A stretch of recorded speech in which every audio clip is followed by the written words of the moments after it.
Hey guys, welcome to my second breastfeeding video. This is going to be an updated video kind of talking about, piggybacking on what I talked about in my first video and kind of go through kind of my must-haves for breastfeeding, any issues that I've been having, and talk about what it's like to actually breastfeed, because when I did my first video I was still pregnant and I've never breastfed before, and I just talked about what I learned in my breastfeeding class from a lactation consultant, which was super helpful. I found all of the information that she gave me to be super helpful when I was first starting out. So I want to talk about kind of the products that I'm using and the issues that I've faced with breastfeeding so far. So when I first delivered Emma, you may be able to hear her in the background. She is awake. I had an inverted / flat nipple on my left side. So it did not extend out like my right one did. Now nipples in general are very different from person to person. You can have an extended nipple like this long, I've seen, or you can have like a tiny little one. They come in all shapes and sizes and colors, and even your left one could be different than your right one because we are not symmetrical. So you may have issues on one boob, or you may not have issues at all, or on both if you're unlucky. So in the first day, when you are producing colostrum, and that is what your baby is drinking, it is really hard to get out. I had issues on my left side more so. So on the right, she latched pretty well, almost perfectly, and got the colostrum almost instantly. On the left-hand side, I had to hand express at the beginning and use a hand pump. So because the nipple was not coming out, it was pretty flat. It wasn't inverted because it didn't go in, it was just flat. I had to use a hand pump a couple of times, and the hand pump that I'm using is the Avent brand, and I got a manual hand pump because I didn't expect to need a pump very often. Because I am a stay-at-home mom, I was not expecting to have to pump for a day's worth on a daily basis. I decided to go with this for just emergencies and just to build up a small supply in the freezer. So I would use this a couple of times just to try to get the nipple to come out, and it was not working the greatest. So it would work a little bit, and then I would put her on to try to get her to continue to pull it out, but it seemed like the tissue was preventing it from coming out. So I did some research online and I found the Hoffmann technique. And basically what you do is you put your two thumbs on either side of the nipple and you push down and then you push out. So I did that a couple of times, and then I would use the hand pump, and then I would put her on, and I just kept doing that over and over and over again. And eventually it started to come out just slightly. So yeah, it's not as good as my right side in terms of like how far it comes out. I don't want to say it's bad, but it's not the same.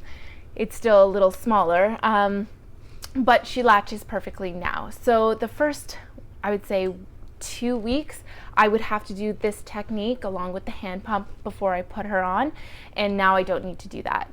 So that issue sort of helped itself out with the hand pump. If I didn't have the hand pump, I don't know what I would have done.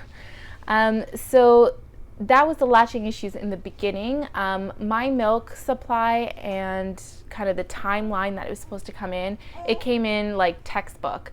I had my colostrum. By day 3, I had my transition milk, and then my full milk came in just a couple of days later as expected. So I knew I wasn't going to have any issues with milk supply, given that my hormone prolactin, which is the hormone that your brain sends to your breasts and your body to produce milk and to let down milk, that hormone has always been high for me. I've been tested for that hormone a couple of times before I got pregnant. If you check out my medical journey videos before I got pregnant, you'll know what I'm talking about. So I didn't have any concerns about milk supply, and I also drink a ton of water. So my milk supply has been, like, I've had no concerns about it. I have, talking about other issues with breastfeeding, I have experienced a little bit of nipple confusion during week 5. So we introduced the pacifier at week 2-3, between almost the 3rd week. And we did that because I noticed she just wanted to suck after she was done eating. So she would eat and then she'd want to like comfort, suck, but then she would get really frustrated that my milk would keep coming through, because I have a very strong letdown. My milk flows very quickly, so I've had to breastfeed laying back, which slows down your flow. But she was getting really frustrated, so we had to introduce the pacifier so she can suck on it and soothe herself without getting milk. So she's been enjoying the pacifier, and so between week 5, I would say, and 6, we're about 6.5 weeks now, I started noticing that she was treating my nipple like her pacifier. So to avoid that, because it's really, really painful, because the motion is more like a biting than like a sucking, so that is painful. So I would just have to pop her off constantly, and then she'd get the idea. So I would just put my pinky in the side of her mouth to break the seal, because it is like a suction, and then I would wait, I don't know, 10 seconds and then put her back on, and if she did the exact same thing, I'd pop her off, and I'd keep doing that until she got the proper latch, and then I'd let her continue feeding. So the nipple confusion's been kind of irritating. My nipples have definitely been hurting lately, but what I will say is the Honest Company nipple balm has been very, very, very helpful. So I purchased this before I had Emma, and I've used it every day, especially at the beginning of breastfeeding. It's completely organic and safe for the baby to ingest, so you put it right on the nipple, you don't have to wash it off. And this really helped with keeping it moisturized and soothed, because your nipples definitely get sensitive. So, no, Mama. So at the very beginning, when we were trying to learn how to breastfeed and latch, it was really, really, really stressful, nerve-wracking, and really sore, because she was doing the wrong latch until she got the hang of it. So I did, on my right side, have a little bit of, I want to say bleeding, but it turned into like a scab really quickly. But I put this on it and it healed very, very, very quickly. I would say within 5 days it was completely healed and normal. So it says help soothe and condition sore and chapped nipples. It's all natural, soothing, and hydrating. And this prevents your nipples from sticking to the reusable nursing pads. I use reusable nursing pads along with Lancino nursing pads, the disposables. And when I use the cotton ones, I find that the nipple, because of the milk, it gets stuck. So, which is really painful when you take them off, because your nipples are really sensitive. So when I take it off to breastfeed, it hurts if I don't put this on first. So this creates a barrier so they don't get stuck to these. But these are the Avent brand nursing pads. I think it came in a set of 6. They're pretty good. My midwife actually recommended these over disposables because you can feel when you're wet. So when you're wet, you want to change them instantly, because you don't want to increase the risk of getting a yeast infection from the milk, which would then transfer onto the baby, which is called thrush. And it's not a comfortable experience for either mommy or baby. So you have to change these more often, which is kind of a bummer, but I like the fact that you don't have to throw something out into the garbage. But I don't have enough of these, so I have to get more. So those are kind of the... Are you okay, Emma? Maybe, maybe not. So those are the products that I've been using mostly. I have started a supply in the freezer. So I use the Avent milk bags because they're cheaper than the Medela brand. I don't know why the Medela brand is so expensive, even their hand pumps, but I really recommend this brand. I've had no issues with it, and it's comfortable. And because I only hand pump every so many days, I find the hand pump to be enough for me. The breast milk bags, they have a really cool system at the top here where you rip it off, and everything is sterile. You open up the Ziploc part by pinching and opening it. You don't want to put your fingers in there because then it's not sterile. And then you dump the milk in, and then you squeeze all the air out, seal it, and then on the top portion, as you can see, you can put the baby's name if you have more than one child or you're taking it to daycare where there's multiple children. Then the date, the time, and how many ounces are in the bag. So I really like these. They've been doing really well. One thing that I would recommend is learning how to breastfeed without a breastfeeding specific pillow, because you're not always going to have that pillow with you, and then you're kind of dependent on it to breastfeed.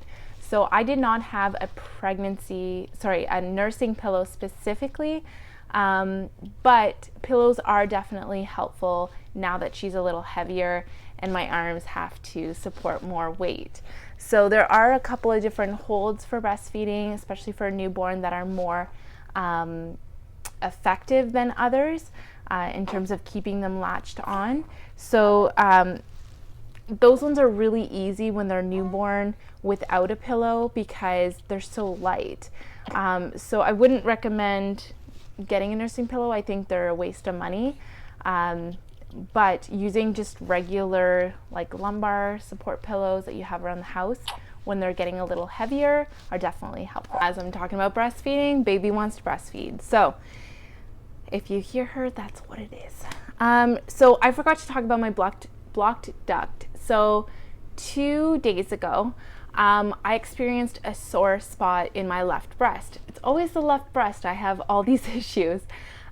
So basically it felt like a bruise, and it was on the left side and then the left bottom side.